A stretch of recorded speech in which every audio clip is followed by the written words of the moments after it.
my son. He's called Emery, and last September, not 2018 actually, we got a diagnosis of autism, and you want to, like, relying and comforting yourself in some diagnosis such as dyslexia. And again, like, I'm not minimizing what it is. I'm not minimizing what ADHD is. I'm just saying that, like, my son is 4 now, still doesn't talk. He says a few words, still doesn't talk. I can't really have like a full conversation with a 4-year-old right now, which is the biggest fucking lesson I'm getting out of my 2 gifted older kids. Gifted. Welcome to the Alcohol Addiction Podcast. My name is Lee Davey. I'm not an alcoholic. I refuse to be anonymous. I am someone that doesn't drink alcohol, and I spend every waking moment of my life helping other people do the same, like right now. How is everybody? Hope you're doing well. I'm currently in Los Angeles. It is now January 21st. I'm actually going to be 45 years of age in 8 days' time. Oof, doesn't time fly, huh? And it's interesting because from the age of 18 to 35, I don't remember any of my birthdays because I just used to get absolutely smashed. And then from the age of 36 to 44, I don't remember any of my birthdays because I honestly couldn't give a fuck that it's my birthday or not. You know, I don't care. I don't care about those things. It doesn't bother me at all. I'm too busy working. I'm too busy creating. I'm too busy loving and helping people to care about that kind of stuff. Anyway, some big announcements, actually. I got a little bit of a cold and a cough, so I might cough and splutter all over the place for a little while. But yeah, some big announcements.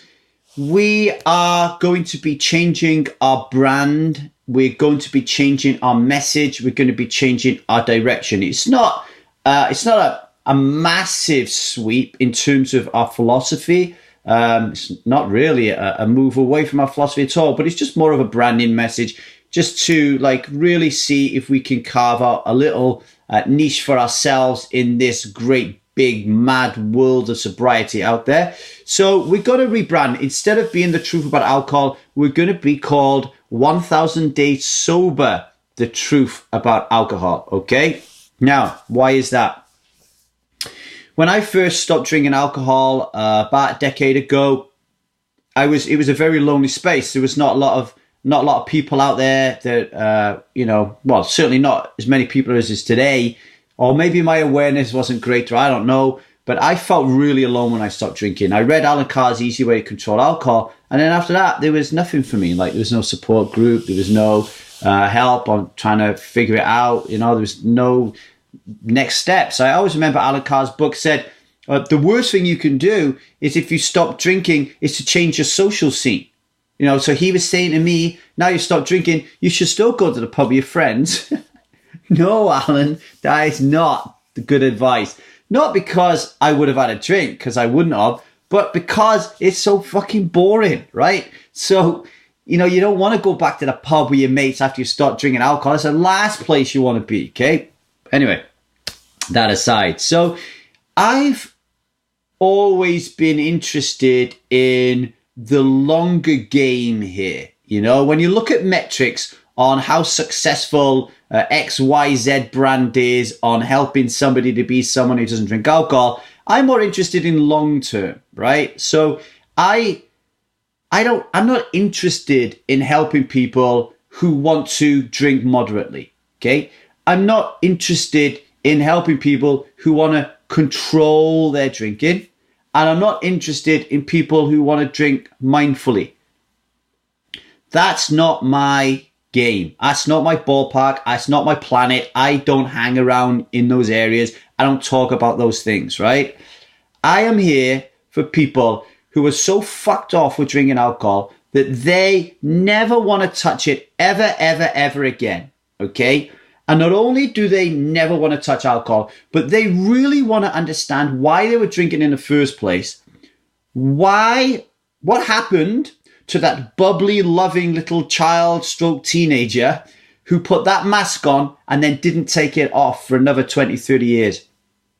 The people who are living a completely unfulfilled, disconnected life as a result of alcohol okay? Or we're leading a disconnected, unfulfilled life that led to alcohol, and now they want to do something about it. Because we all know when you stop drinking alcohol, the first thing that smacks you in the face like a wet fish is white space. You're in your head and outside in your world when you're actually, physically in practicality, So I want to offer a long-term solution for those people. So the 1000 Days Sobriety Program, what we're going to call the Strive Sobriety System, is going to make sure that we're with you every step of the way as you rack up 1000 days without having a drink and beyond, okay? And I'm really excited about it. It's going to be absolutely fantastic. We're only going to attract people who are dead shit serious about never drinking again. That's really important to me, because you can only help change the lives of so many people, right? The more and more you automate your systems, the more and more you make it less intimate. And we don't want to automate ourselves out of intimacy. One of the benefits of Strive, what makes us a family and not a community or a forum, is because we had that connection, that intimacy, right? So we're going to keep that by actually, if you think about it, if you think about the industry as it stands at the moment, most people are about controlling and moderately drinking and mindfully drinking because they know that far few people want to commit to not drinking for life. It's a smaller kind of pool of people. I want those pool of people. I want those pool of people to call Strive home. Okay, I want those pool of people to want to be strivers, all right? So we're going to extend what we used to call the intensive. It's going to be called the Strive Sobriety System. It's going to be much bigger. It's going to be much more expansive.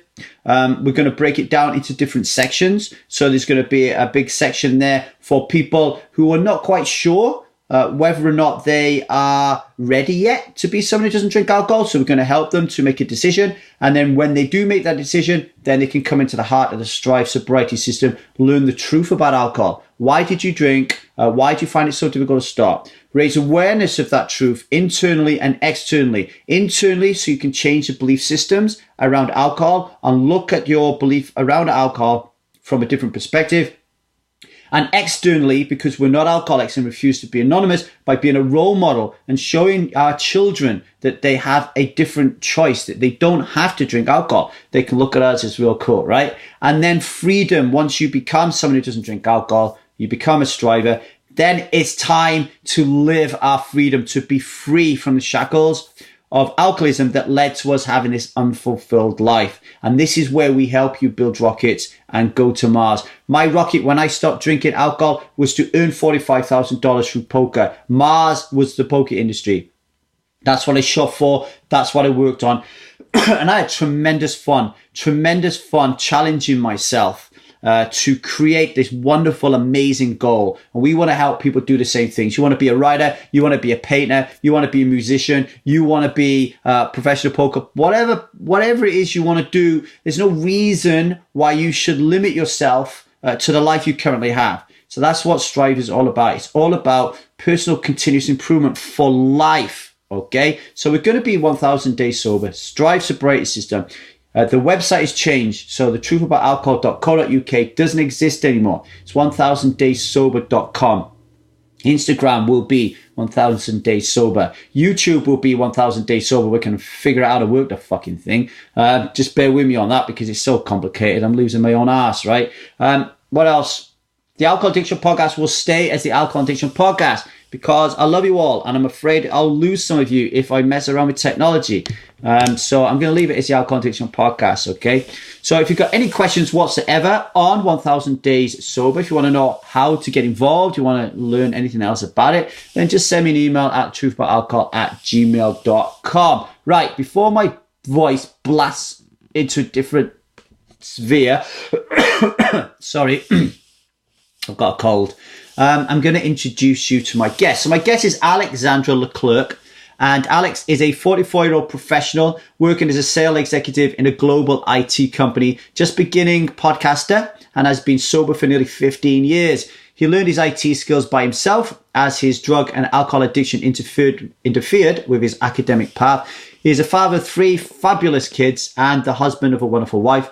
As an addict in recovery, he started his podcast named the Cold Turkey Podcast to discuss and share what makes someone make a 180-degree turn and change their life. I've actually been a guest on Alex's podcast. It's not been released yet. Well, it might be by the time this goes out. I don't know. But I've been a guest on his show. Really like talking to him.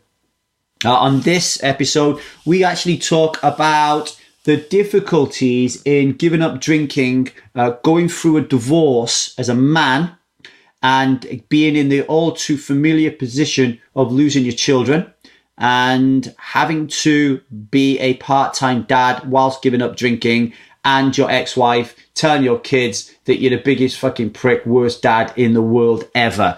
It's a very difficult situation.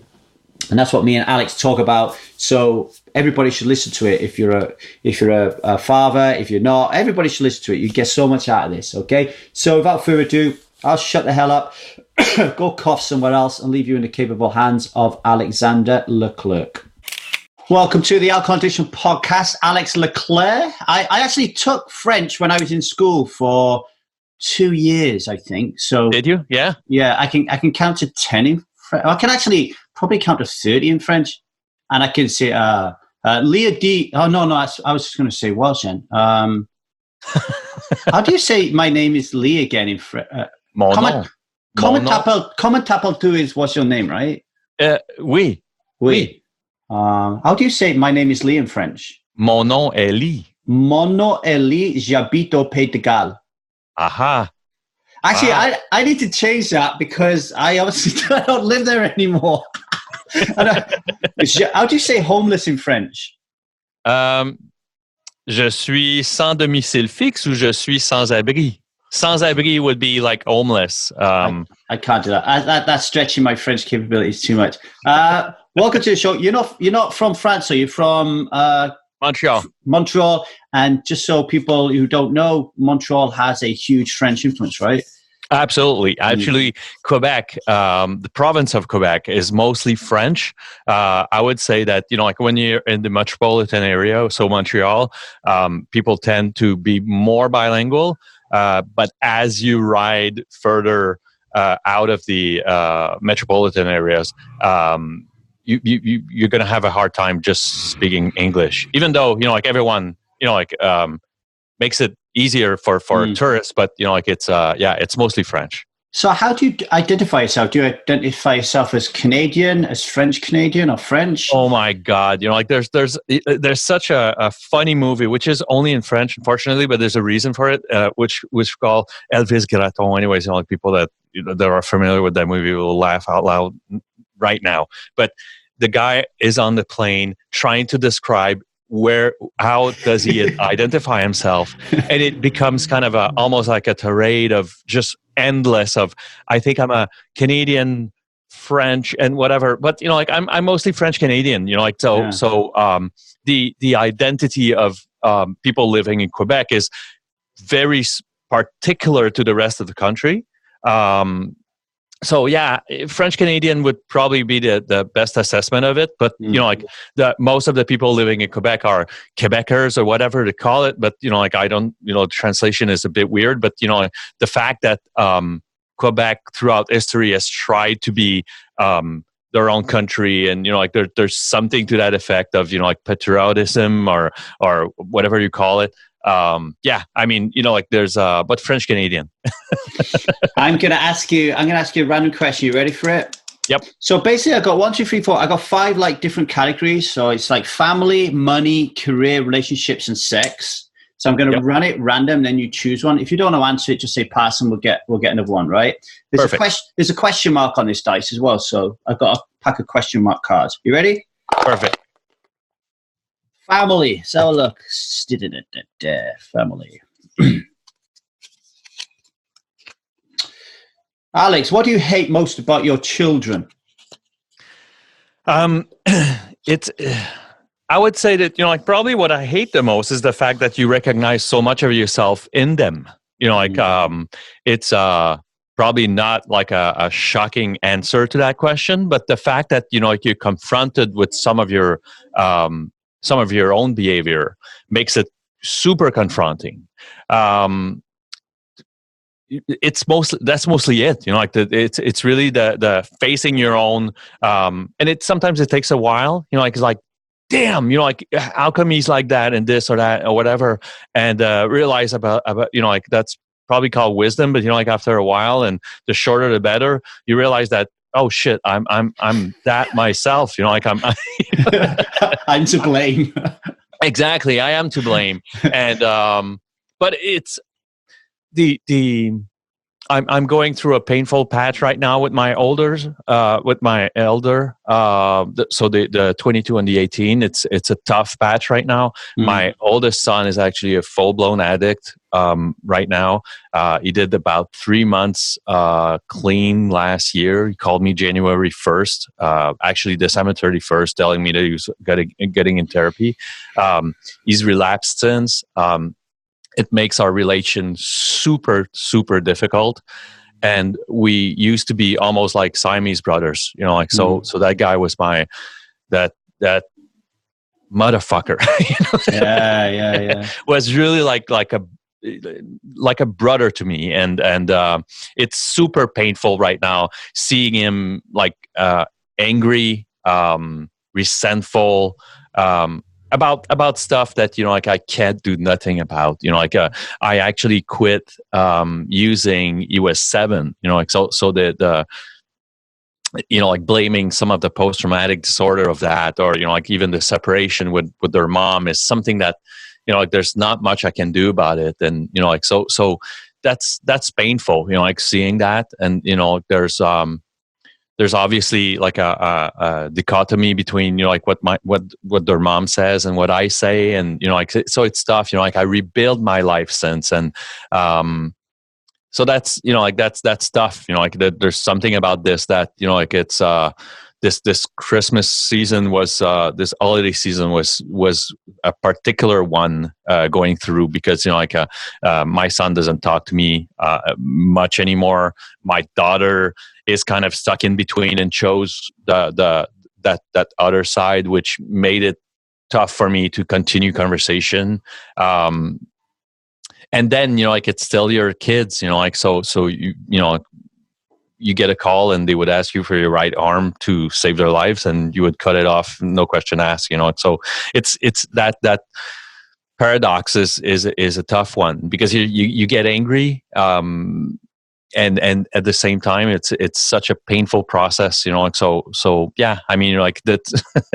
Don't want to go into melodramatic, but like it's that question resonates a lot, because for me it was the past 3 weeks were pretty darn tough to go through, because you don't want to, like I said, like I rebuild my life. Like you don't want to have that emotion weigh on the shoulders of the people that is part of your life. Like so my wife and my young kid, you don't want this to be, like you don't want to fuck up their holiday season because you're either sad, and my wife knows, like that, like it's tough for me, but you don't want to make them suffer that. But at the same time, it's just like, like you hope that you're going to get a call, or you hope you're going to get like a text message or whatever that, just say, hey dad, like have happy Christmas or New Year or whatever. Because you think 24/7 of that, like you always have that in the back of your mind. And as I do for any people that are close to me using or relapsing, it's even more so for your own son. Mm-hmm. Like so I do have deep thoughts of people. It's funny, I just had one of my guests at the podcast, which I really liked, and young kid, full of potential. I brought him twice actually, because I liked him so much. Just wrote me telling me that if I had, there were no feedbacks to some of the message I was sending, and he said, I just relapsed during the holiday seasons and I'm back, so like that attachment and that like that caring of others takes like a whole different level when it comes to your own kids. And sometimes it's almost maddening, it's like I hope I didn't care, but I still fucking do anyways. I mean, are you so reading between the lines just to, put some cement over it. So I'm cast iron where I are. So your 22-year-old and your 18-year-old were from a previous relationship, and now you're in a different relationship with a younger child. Yep, exactly. And your ex-wife paints a very different picture of you as a man and as a father to your children as you believe that you are. Oh, for sure. For me, it's like time as told that, painted that story, little by little, so it began with, small things, and then it grew, even coming down to a point where, as you're painted as a monster, you fight it off, for a while, even though I totally get, there's don't, I don't want people to interpret that wrong, where, I have full empathy for the fact that, I stayed 11 years, 10 of those years, 9 to 10 of those years were with someone that, I was using. At the same time, like I told you before we started recording, I was a pothead, drinking a lot, which I've always slept at home. We always had a fridge full of food. I actually, I purchased a house with my dad for us to live in. I mean, my bottom, the bottom of my own barrel was actually not like losing my house and going bankrupt, and which I did later. I lost. I went bankrupt later, sober, but that's a different story. But what I'm saying is that the trauma of it, I don't underestimate it, but I've kind of at some point I kind of baselined it, saying, well, I've heard and seen tough stories about people using and really making their family life super miserable. Mine was, like I said, it wasn't a dream ride. It was bad, but again, I had super supportive, which were pretty much codependent, but super supportive parents, which helped me financially sometimes, so. There was never a situation where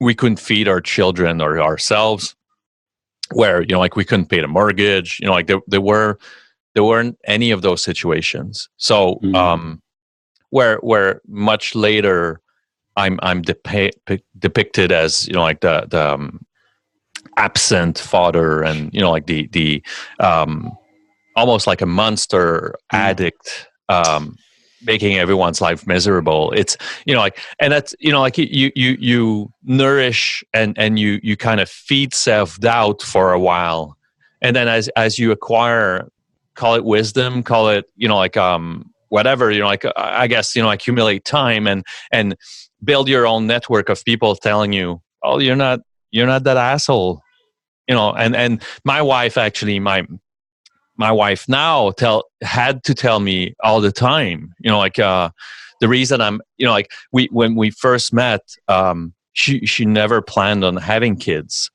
And she actually at some point told me, it's because of who you are and how you're behaving with your own children that I want to have, I want to have a child with you, so it's again, little by little, where you realize that, okay, I'm not that guy that you're depicting, that you're painting here.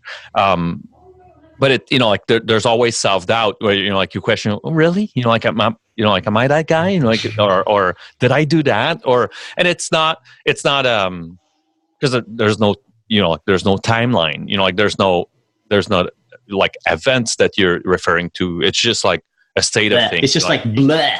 Exactly. You're shit. Okay, so can you tell me when I was shit and what is this shitty moment? Always shit. You've always been shit all your life. Exactly. And it's tough because, as that, whatever it is, that some would call it brainwashing, but, I wouldn't go that far, but as it builds up, and you have to put into the account of, as they grow, disciplines become something that's much tougher.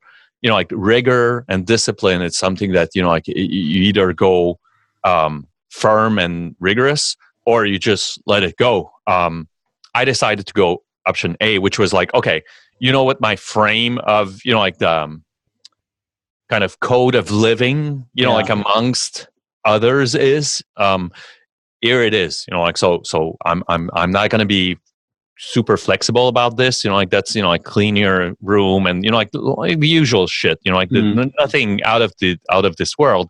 But when on a separated life of a kid, if every single time someone says white, someone else says black, well, you have a choice all the time, like, so if I tell you, well, you have to clean your, like you have to clean your room, you have to be diligent about, like in priorities, I need you to put on top of it school and then work if you want to have some money, and then, and then actually friends and lovers, it comes third. I'm sorry, but like it's the order of things. And always coming back to school is first. And then you turn around and, like, there's pretty much a free for all of, whoa, whatever comes, like do it. That kid, which, like still a teen, will pick the easiest route. And, like, so, like all kinds of conflicts come out of that. And, like, so it has to be an harmonious, this is the rule book. If it doesn't come like that, like every human being will choose the easiest option. Like, so, oh shit, okay, he's not going to say anything if I do that. Okay, I'm going to go that route, and I'm going to tell dad this, but tell mom that, and I'm going to tell my father that action that I did, and show that, like that reward I got from school. But I'm going to show that, like parking ticket because I didn't take care of my car to my mom because she's not going to say a thing, and like, so yeah. Yeah, I got so much to say about this that I could like talk for like 10 million hours. But I mean, I'll say this to people listening to this. If you're listening to this, folks, and you're going through a divorce, or you're contemplating going through a divorce, or you're in a relationship, and like a lot of people on Strive at the moment, we started to realize that the one theme that is there for all of us is we all live an unfulfilled life. That's why we drink. And the reason we're unfulfilled is because our relationships are shit. Either our relationships to ourselves, or our lovers, or our friends, or our work colleagues, whatever.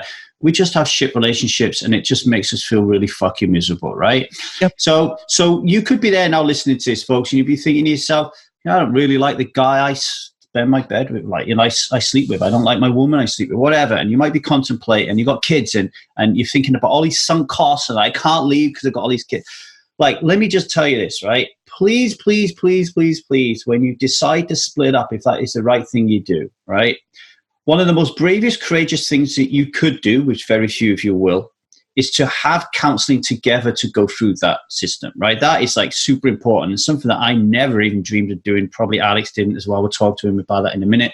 But if you don't do that, because a lot of times when you're splitting up, people get pissed off and really hurt, don't use your kids as fucking weapons, right? Like, it's so bad. Turning around and telling your kid that your husband is a bag of shit, or that your wife is a bag of shit, is the worst thing you can do, because they grow up with so many conflicted feelings, because it's my dad and I love my dad, but my mum just told me that he's a wanker, that I shouldn't trust him, etc., etc.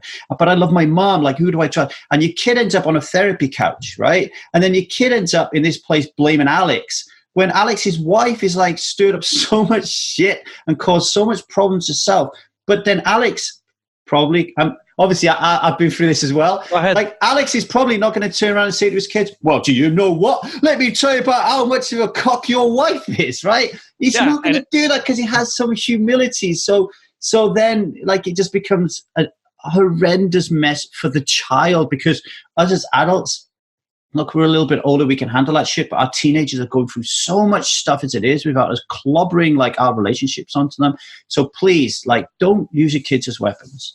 And it's funny that you say that, Lee, because, there's a few things that comes in mind. The first one is that, as I told you, like, it was a 11-year relation where the last 18 months, not even, I was out of therapy, and it disintegrated. Like, it just, like the couple just fell apart, broke. It was a dysfunctional relation, which, by bringing some, like, for example, like my sleep discipline, and like my eating discipline, and like that all the stuff that I learned in therapy made it much tougher for the relation to last. You know, like it like I said, you know, like after not even 2 years, you know, like it broke up.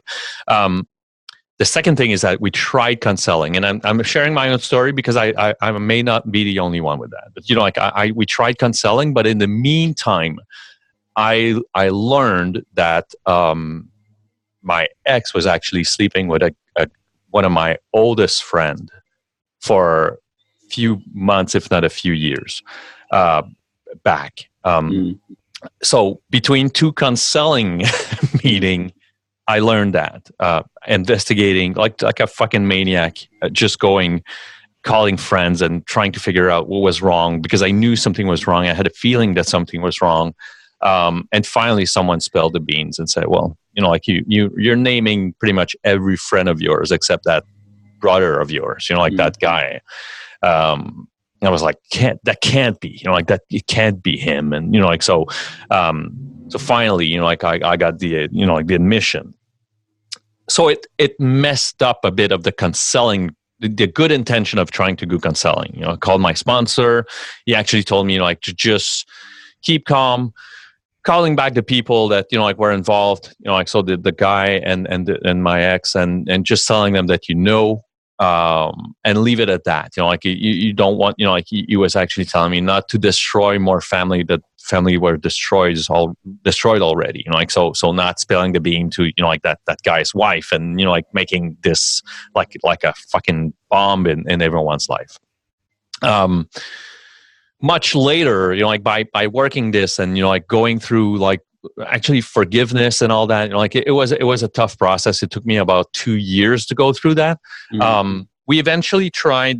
I had a couple of relations that didn't work, but you know, like it was, you know, pretty much, you know, like just either rebounds or, you know, like just trying to build like a whole self-confidence path myself. But we tried coming back together. So about I'd say maybe 12 years ago.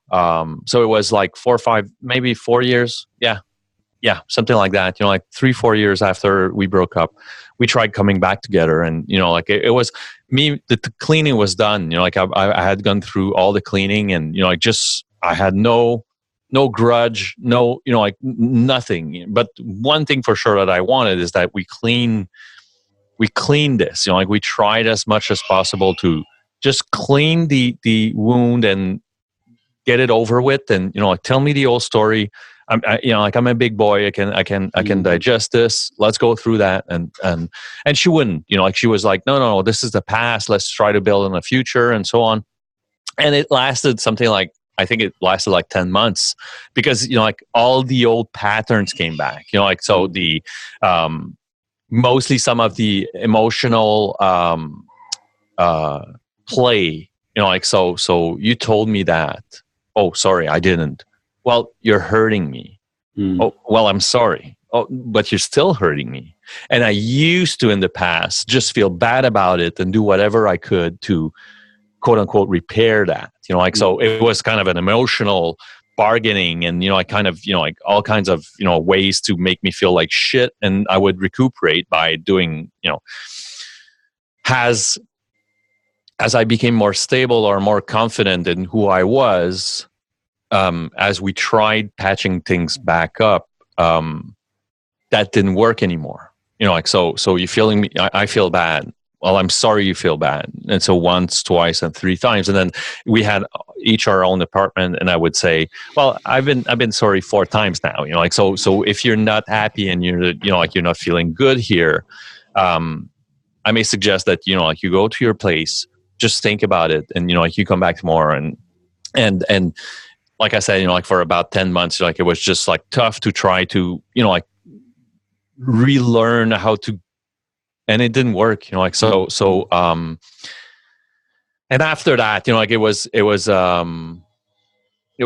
a big roller coaster of stuff, you know, like, but, you know, like that infidelity, I didn't want to tell my kids about this. You know, like they were asking me because it was always about, they knew something was going on because we were really, really close to that couple. And now all of a sudden you're not seeing them at all. Exactly. So they were asking a lot of questions as it grew. And I remember one time I was in the car going shopping with them, and I think it's the oldest told me, Mom told us what happened. I'm like, I think he was not even 13. So my daughter must have been like 10 or something like that. And I'm like, what the fuck? What are you saying? He's like, yeah, Mom told us. I'm like, first of all, I feel like I shouldn't want to discuss this, but I have a bad feeling that you got like a weird story. I could tell by the mom told us, like the way you just portrayed it. Like, yeah, I mean, there's really like a bad feeling that the story was like said weirdly, but okay. So I said, what happened? And so they tell me like a one like really toned, mild version of the story, and I'm like, well, you're too young. You shouldn't have heard about this. So I told you I would tell you, but not now. You don't have the maturity. You're not framed to welcome that story. It's not supposed to be about this. It's not about this. Your kids be kids, for God's sake. Yeah. So and at the end of the day, for me, it's not about it's not a blaming game. I to be quite fairly, that past 3 months was so rough for me that I'm done with blaming. I'm done with finding guilt and finding who's the guilty one, and I don't fucking care anymore. Bottom line is that I'm not talking to my kids, which is a tragedy. It's not about who's to blame and who's right, who's wrong. The fact are the fact. My son doesn't want to talk to me anymore. So. It's not lose or win. I fucking lost, and he lost. It's a loss. It's a loss. I mean, your ex-wife probably thinks it's a win-loss, but it's not. It's loss. It's always a loss. Because, I'm very lucky, in as much as I split up with my wife when my boy was 10, and then from 10 to 18, she sold him a story about me being the worst father in the world. But he didn't always quite buy it. There was always something there subconsciously, because just recently he said to me, for example, why have you never been there on my birthdays and Christmas? And then for the first time in 8 years, I'm like, fuck it. I'm like, okay. The reason I was never there for your birthdays or Christmas, because most of the time your mum wouldn't let me see you. I'd be in a house like 2 streets away, and you'd be playing on your PlayStation, and I'd be sat in my house on my own doing nothing, and I wouldn't be able to see you, boy. But I'm lucky that he now he's 18, and with everything that I do and being a role model like this, and he sees that, and he sees his mom getting drunk all the time and not being there and present for him. He's actually stepped into the role that I was in when we split up. He's become the husband in a very codependent relationship, and he's feeling that pain, and he's like, oh, this is what it felt like for you. Yeah. So I'm actually getting more empathy and support from him rather than him. Don't get me wrong. He would always live with his mum over me. Even the pain of living with someone who's got a drinking problem is not as painful as living with his dad, his vegan dad, who will really put pressure on him to make a difference in I would push him more than in a different way. I'd make things harder for him, and so raise the fucking bar. That's always what I tell my kids. It's always about that. Raise the fucking bar. Yeah. What do you want to be when you grow up? There's no limit to what you can be. Yeah. So by putting that pressure, my son had difficulty at school, but I was always there. I paid for a private tutor. I was doing when someone sits down with you and whatever it was, there were so many diagnoses, ADHD, dyslexia, whatever. I'm not minimizing those. I'm just saying there was so many of those fucking diagnoses. I don't think they help. I know a lot of people think that they help because it's oh wow, now I can get on with this. But my daughter doesn't stop. She's at fucking 100 miles an hour. Someone could easily turn around and say, well, she's got ADHD or what. No, she's just a kid. Just what I mean? And you know what happened, Lee? Life taught me a fucking lesson about this. So 4 years ago, I got my son. He's called Emery. And last September, not 2018 actually, we got a diagnosis of autism. And you want to, relying and comforting yourself in some diagnosis such as dyslexia. And again, I'm not minimizing what it is. I'm not minimizing what ADHD is. I'm just saying that, my son is 4 now, still doesn't talk. He says a few words, still doesn't talk. I can't really have like a full conversation with a 4-year-old right now, which is the biggest fucking lesson I'm getting out of my 2 gifted older kids. Gifted. My older son is a beautiful, handsome, which has people skills for ages, which can interact with anyone in the world, can seduce. Well, he's an addict. Yeah. And gifted in that sense, with like a sixth sense, and really like great intuition, and a fantastic kid. And then I have my daughter, which has been given the gift of academia. She can learn whatever, she can do whatever. So whatever they give me as excuses, and they gave me as excuses for whatever they were going through, and my 4-year-old reminds me every single day.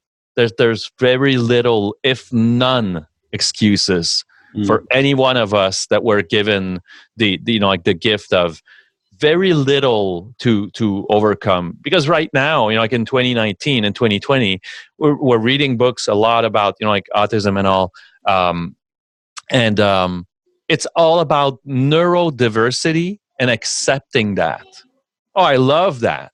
I can wear the pin, I can fucking wear the shirt. I love the idea of, okay, now it's like the non-binary, all that stuff. Which I don't care. I don't care. I accept that, and no issue with that. What I'm saying is that I love the idea. But a schoolyard will not be open to that idea yet. It won't, and but it like I was not autistic when I was younger, but I was like half Chinese in English in a Welsh white playground, and you look back at that and you think to yourself, I did not want to be in that spot. I cried. I thought I was so lonely and stuff. But now I look back and think it turned me into a man, right? And the other thing is I work in the poker industry, freelancing, and we have a lot of people from Quebec in the poker industry. We have a tremendous amount of people on the autism spectrum, somewhere along that spectrum in the poker industry, who make multi-millions, who are like so sharp and so wise and so brilliant in so many different areas. And they know they have to work really, really hard in other areas like building social skills. And, but poker allows them to do that because they're stuck on a table for 36 hours with these people and they have to communicate. And it's so beautiful to see them, like when I interview them, say like, I really struggle just to have a straightforward conversation. Yep. But I'm so sharp and amazing in these other areas. Like, and at the same time, Lee, maybe you're older than that, but if a same child as you were in a schoolyard today, with the same, the same challenges.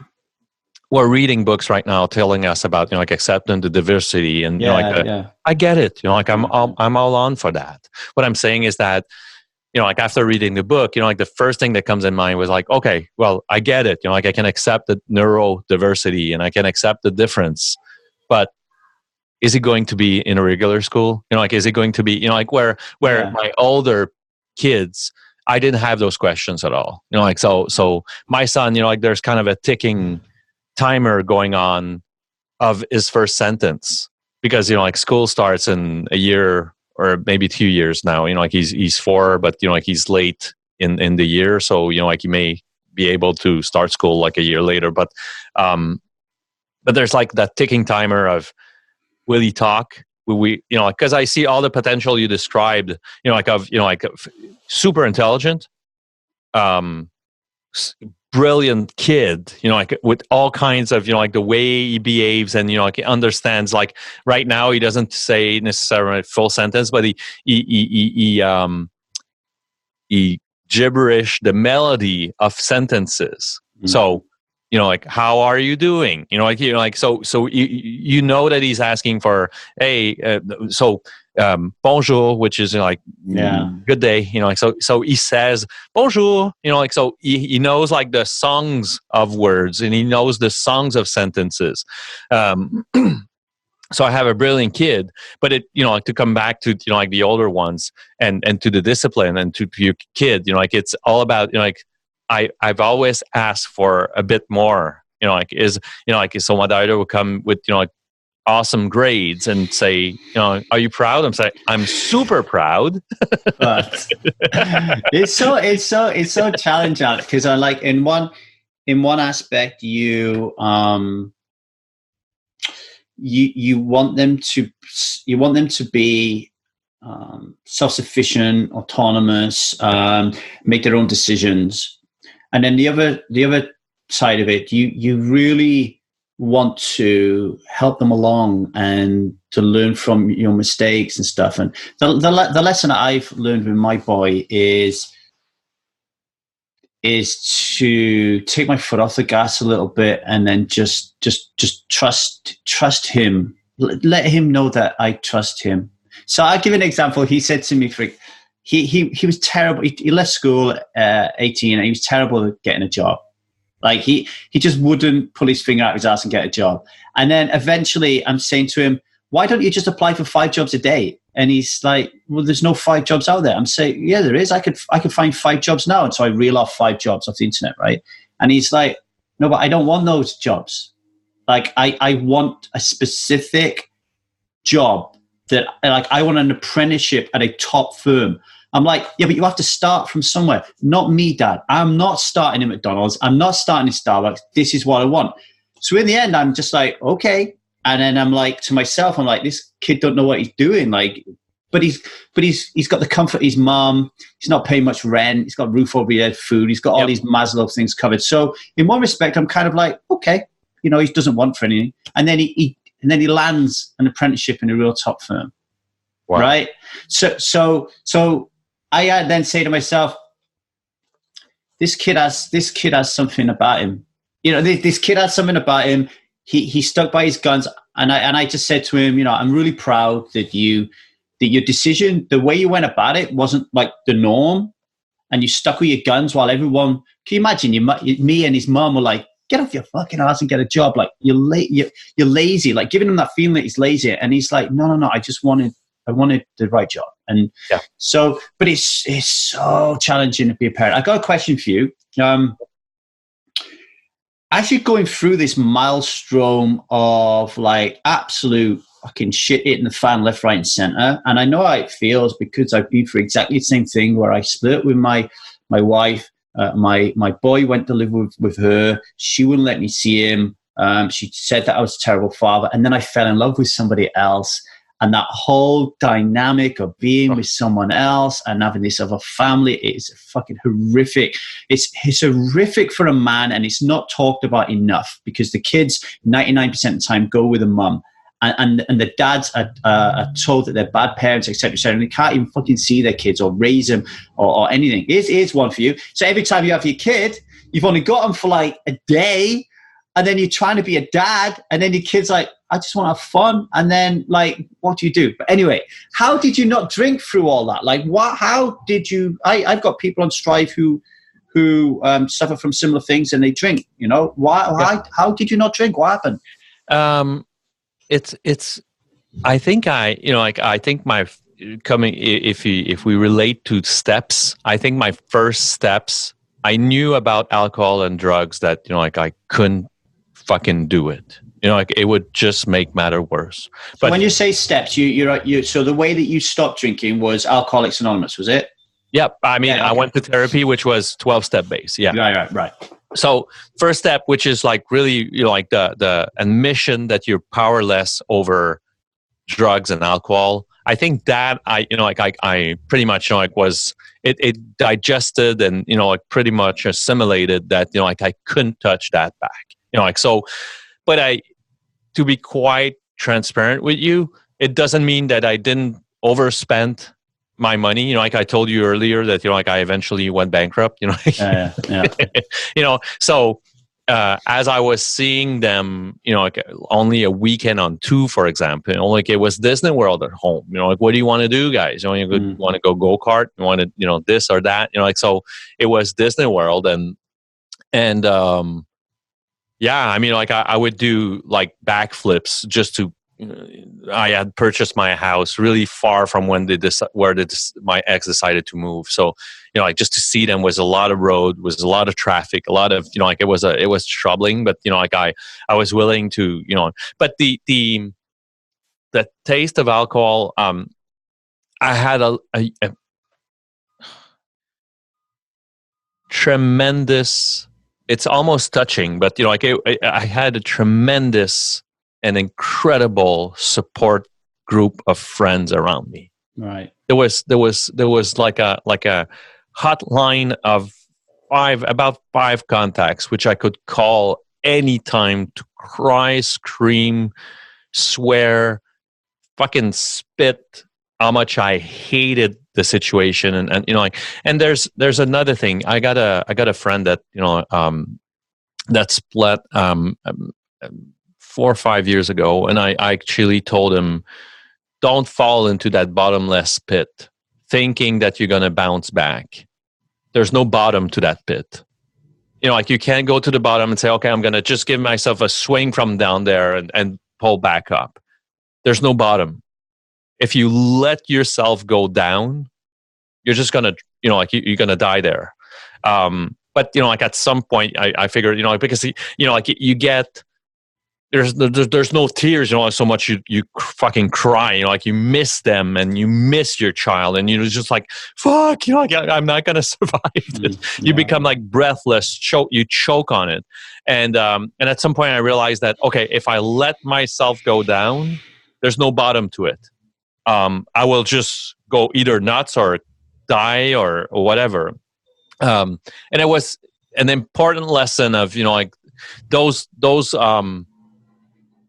call them tragedies, but those sad events, you have to build your own bottom to it, kind of, to bounce back. You have to build your own, okay, I've been sad enough here, I need to come back and I need to reborn from this, yeah.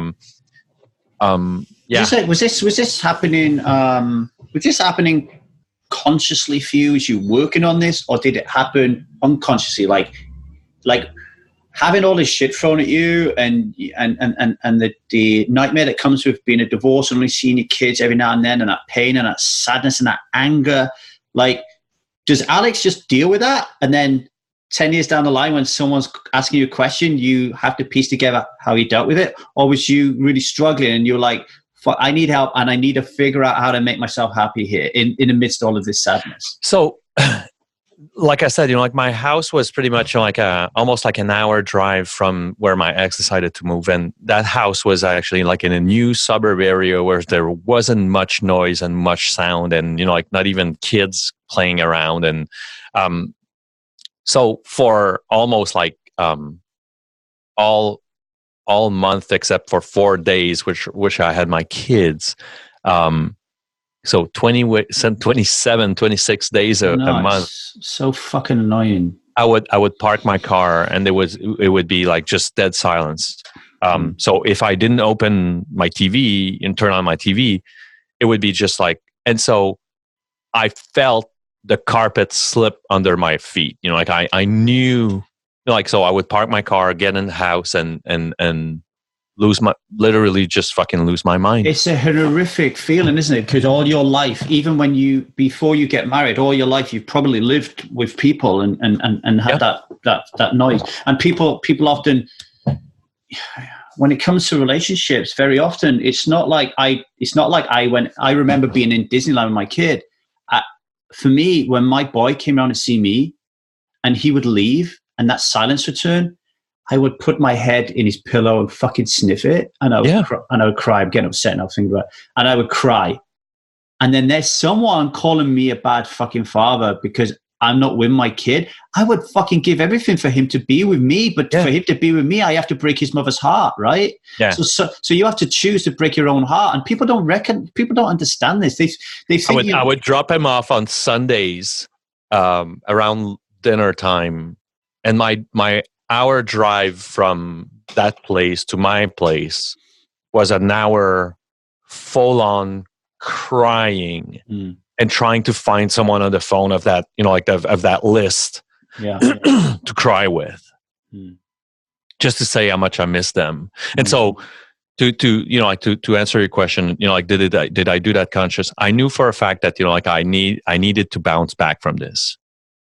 But my first strategy was to actually, like I said, find the bottom of how low can I go in terms of sadness and bounce back from it. Okay. But at midway, I realized that, oh shit, there's no bottom. I can actually just go down a spiral to craziness and lose my fucking mind here. And eventually either try to kill myself or, not that I had suicidal thought at all, but, it was just like madness can bring you, such darkness brings you to those areas. Yeah. And so I would just go down and realize midway consciously that I won't be bouncing back on any floor. There's no, okay, I've cried enough, I'm good. It's not like mourning. Mourning is different.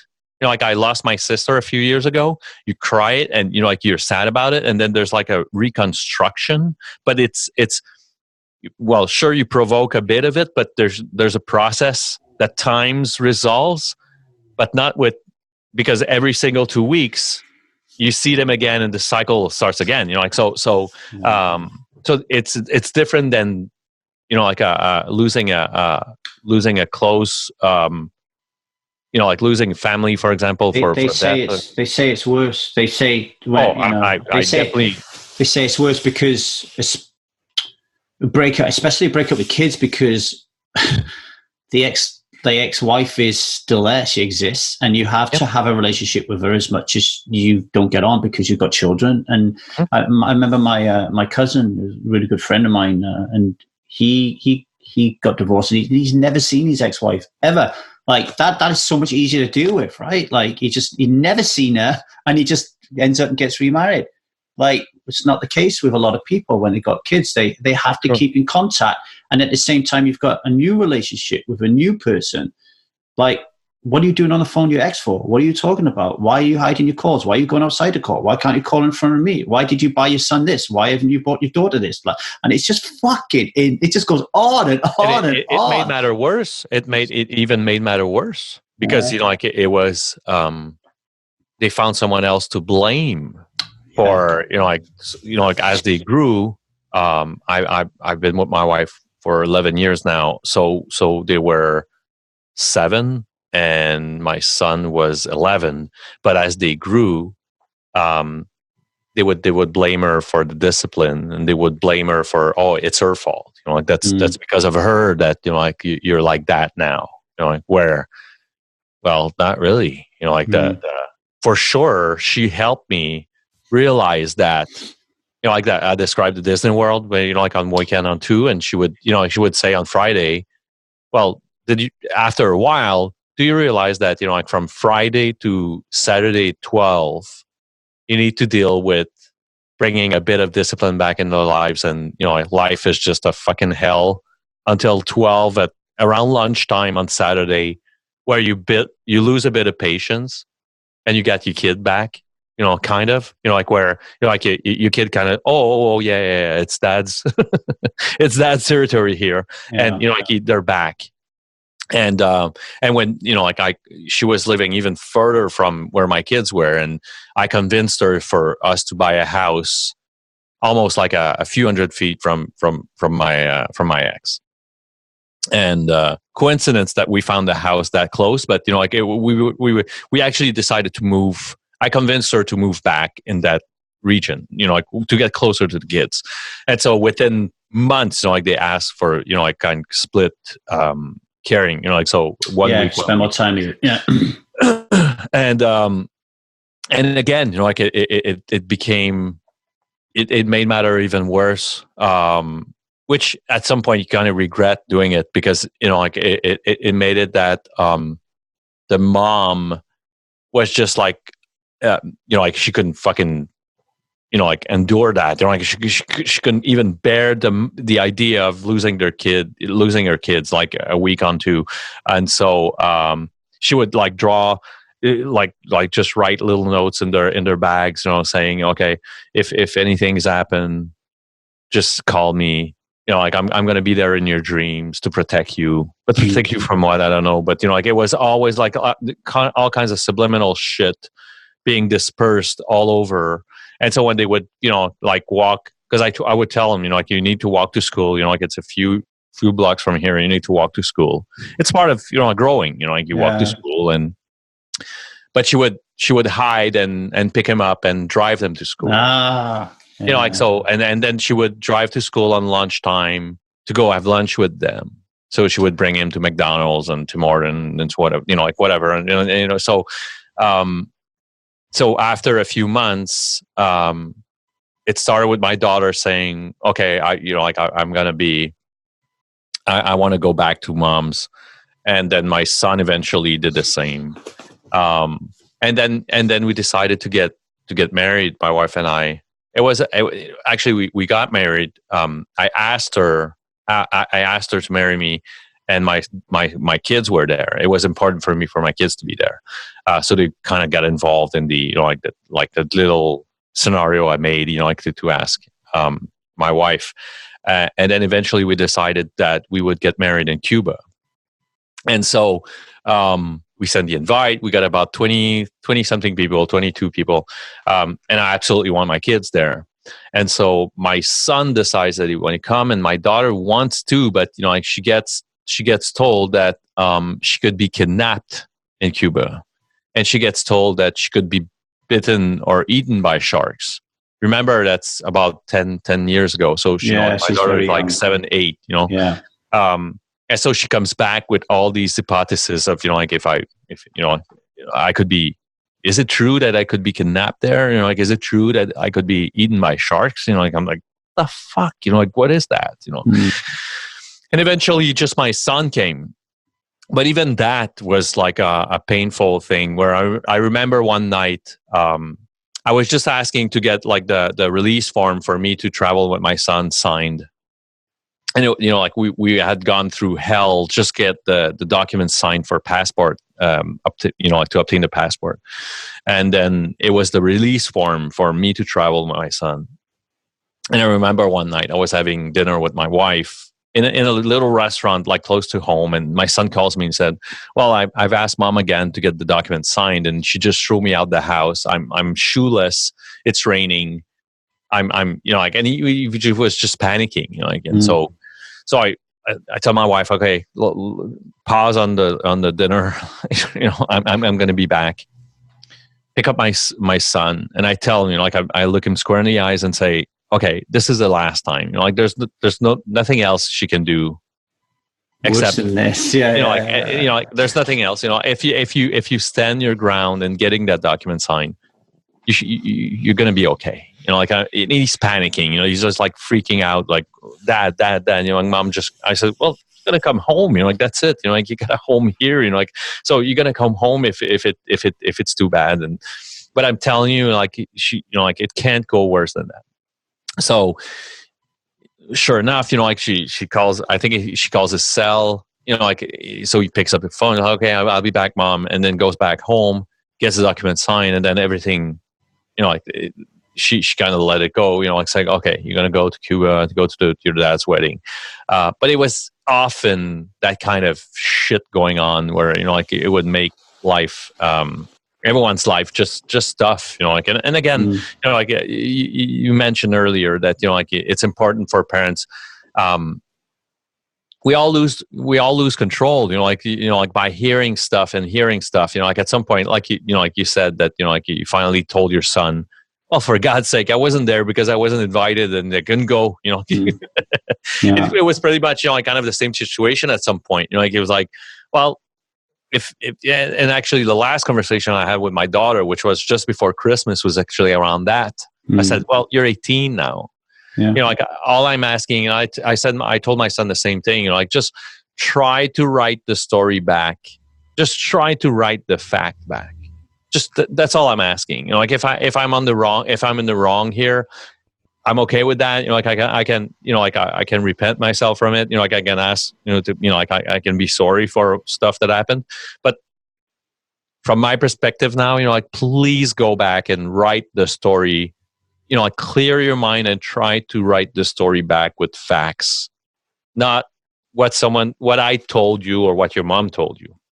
Just please write stuff. You know, like or sit down in a conscious manner to just think about, you know, like what happened in the past 11, 12, 13, 14 years. That's it. You know, like I can do more than that. You know, like you know, like I won't try to convince you. You know, like there's no convincing to be done anymore. You know, like it's you know, at some point everything changes with experience and time. Like you don't. Like I blame my mum and dad and have done on my podcast for so many things about my upbringing. But then when you have a kid yourself, like you can develop a lot more empathy about like what was going on. Similarly, you know, my boy gets in a relation. You know, he's in a relationship now at 18, right? And he doesn't want to drink, and his girlfriend does drink, and that causes him a lot of pain. And I'm like, yeah, that's how it feels like. You know, what are we going to do about it?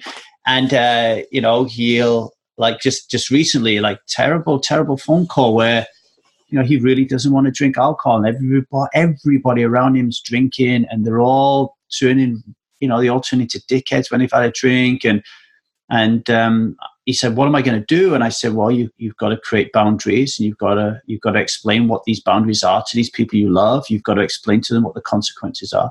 What are the consequences if my girlfriend drinks?" And he says to me, I said, "Well, it ain't going to be write 100 lines, I will not drink again, is it? Like, if you've made it clear to your partner that you don't want her to, you know, be getting drunk in front of you and abusing you and stuff, and then she does that, then the consequences have to be like this relationship isn't gonna work out." And my wife is not an addict. You know, like my wife wife can have it. You know, like my wife can have a drink and so okay. on and get drunk. You know, but again, you know, like it's all about, like you said, it's make your own boundaries. You know, like so. Funny story about that. You know, like in the early years where, you know, like I was with my wife, my now wife, she gets invited at a wedding, and so where sure enough, it's you know, like they're just party animals. You know, like it's a full bunch of people that has a lot of fun, and you know, like it's full blown party, and it was like few months in our relation, you know, like so I sit there and, you know, like enjoy the conversation for the first few hours, and then it becomes drunk talk, and you know, like I don't drunk talk anymore, and you know, so I can't, you know, like so it gets boring quite fast. But at the same time, I don't want to tell my wife, you know, like, can we just fucking go home now, you know, and I remember by 11. From 11 to about 1 or 2, I just can't fucking, you know, like I can't believe you stayed that long.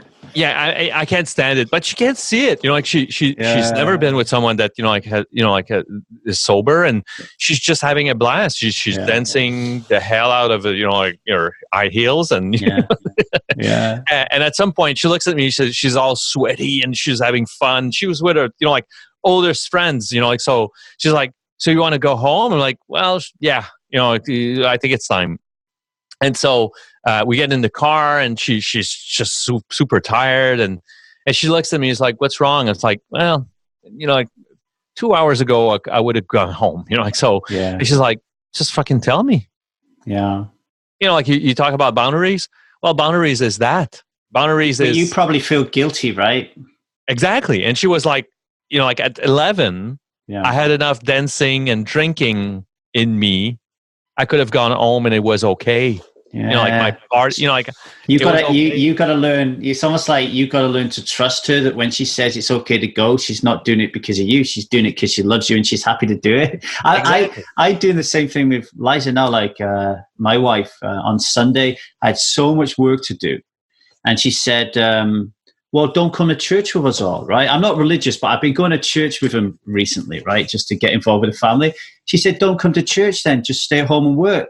Now, the older me would have thought, she's just saying that.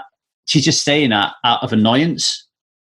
Now, the new me is like, no, I really trust this. She really is saying, stay at home. There's no hidden agenda. And I was like, no, I'll go to church and I'll work later if that's okay. But yeah. I trusted it. I trusted her, you know. But even if there was an hidden agenda, you know, there's also another set of boundaries right there, which is like you told me. You know, like you said I could go. Yeah, exactly. I took your invitation for me to stay here to work, and sometimes it's about, you know, like kind of a give and take. You know, like great example of that is, like, I don't know if I can show you. Let me show you right here. But so what I did is cool. So what I did is that I found a way to work around the fact that I would get bored with drunk talk. You know, like I cherished like a teen dream of, you know, like playing with DJ stuff and, you know, like getting my own kit. And so I'm now the home DJ for every single party that my wife or friends organize. You know, like so I found my own workaround to staying late and enjoying the night, even though, you know, like I'm not saying that's the, you know, like that's an idea or a tip. It's a really super important point. You know, like so same for, you know, like if my wife tells me I record my own podcast, and she was telling, you know, like, so I would go, as any obsessive compulsive addict does, you know, like I started like every evening I would be out recording, you know, like so, or here recording. And at some point she's like, don't you want to, you know, like kind of trace your own boundaries on that, you know, because if you go wild, you know, like you're going to be busy all time, you know, like, and, you know, like there's no time we're going to be together. And, you know, and you know, like initially it was like, she's right. You know, like, let me find, like, okay, so Mondays and Wednesdays are my recording days. So everyone's schedule is going to be, you know, like kind of arranged and synced with that. And, you know, like, and so as you know, kind of mutually agree on everyone's boundaries to that, and everyone's, you know, like the and that's what, it's funny, I recorded an episode with my wife, you know, like just about what is it, you know, like what is it being the wife of, you know? Yeah. I think those things are really important, you know, as we have our own, you know, like we have our own particularities in terms of behaviors, and, you know, like there's some stuff that I still recognize in people that I meet with, the obsessive compulsiveness, even though it's toned down. We're passionate people, you know, like we well, no wonder why, you know, like I look like I'm in the fucking studio here, and I've been doing my own thing for about 9 months, you know, like, so it's great. I mean, the DJ thing is great because you know, so many people are thinking to themselves, if I don't drink alcohol, my life is ruined, right? So in just our cases now, and I'll talk about this a little bit more when I'm, I guess, on your podcast, but you found to be a DJ. So now you can go in the midst of that madness, which you would hate normally, and you could be there all night and love it, right? Yep. For me, it was the poker table. I would go out every Thursday night and I would never miss it. And I would be around my mates. And if they wanted to drink, good, because that means I'm going to take more of your money, right? So like nobody wanted to drink that much. So all of a sudden, the drinking like wasn't the central theme of what it, you know, the poker and having a laugh was the central theme. Whereas before that, it was always the drinking. I took a 3 months. I was actually hosting the poker game. I was the host of the poker game, and I took coming out of the 21-day therapy. I took about 3 months off of hosting the game, and then I did it again, and most of the people knew, you know, like that I didn't drink anymore, but just decided to, and out of respect, And I'm not saying that everyone does that, but out of respect, for the first few years, there wasn't much booze around. Right. You know, like my friends were just like, you know, like we can skip a night of having a drink, and it's a bit later that, you know, like they decided to go like super epicurious on, you know, like they're like they do like super expensive wine tasting, and you know, like they will have asked me a few times, like, are you bothered by it? You know, like, are you okay with this? And, you know, like, is this something that, you know, like does it piss you off? And it became kind of a running gag where, you know, like if I would be anxious or whatever, it's like, you know, like I'm like, well, there's nothing that, you know, like, I'm over it, you know, like, so, and it's funny, but I've got one. It's a bunch of 4 or 5 of us, really close and tight knitted friends that play poker once in a while. And one of them actually 6 months ago just called me and said, "Well, I'm about to split with my girlfriend. I feel that I'm going to be having major drinking issues. So I've seen you go, and I think I'm going to stop." And so kind of in preventive measures, decided to go to attend some meetings, and he's 6 months clean now. And so, That's amazing. Alex, going to call time for it, and then I'm going to hop on your podcast. But before I do, I just want to say a big thank you for being so open and vulnerable. We didn't know what we was going to talk about before we started, and I think what we talked about is really important. We could have definitely gone on all day talking about it. I just keep doing what you're doing, man, because my personal experience, and everybody's experience is different. My personal experience with my boy, I feel the more and more he learns about what I do, the more and more he becomes proud of who I am. And as he matures and develops and goes through that, I am certain he's going to look back and go, wow, not my dad a dick. Like, all you can do is concentrate on what you're doing and being a role model and being a great father. Keep doing what you're doing, Exactly. Yeah, and thanks for having me. Thank you for listening to the Alcohol Addiction podcast. And before you bugger off and go listen to someone more important than me, like Tim Ferriss or Joe Rogan, I've got a few things to tell you about. First and foremost, if you really like the show, please go to your podcast platform, rate and review it. Give it a 5-star review. Tell everyone how great I am. I'll be really, really appreciative. Secondly, if you want to learn more about the work that we're doing here at 1000dayssober.com, then head to that website, 1000dayssober.com. You can learn how to get involved in this amazing project to be someone who doesn't drink alcohol for 1000 days and beyond, okay? Get over there, get involved. We will provide you with a tremendous support system and world-class workshop experience called the Strive Sobriety System, okay? It's catered to hit you at all stages of this sobriety journey. So if you're like contemplating whether or not it's right for you to stop drinking, don't worry, we've got your back. We'll hit you on that. If you've been stopped drinking for now 7 days, 8 days, and you want to make an even bigger inroads, we've got you. If you've actually stopped drinking for 3-4 years, but you still want to be amongst a community of people who don't drink alcohol and you want to enrich your life and live a fulfilled life, we've got your back as well. So get over to www.1000dayssober.com, okay, and join our Strive support system. It is amazing. You will love it. If you want to follow us on social, you can find us at 1000dayssober.com on Instagram and 1000dayssober.com at YouTube, where you can watch all of these podcasts in the flesh rather than just listening to them. Without further ado, I'm going to shut the hell up and leave you in the capable hands of yourself. Thanks for listening.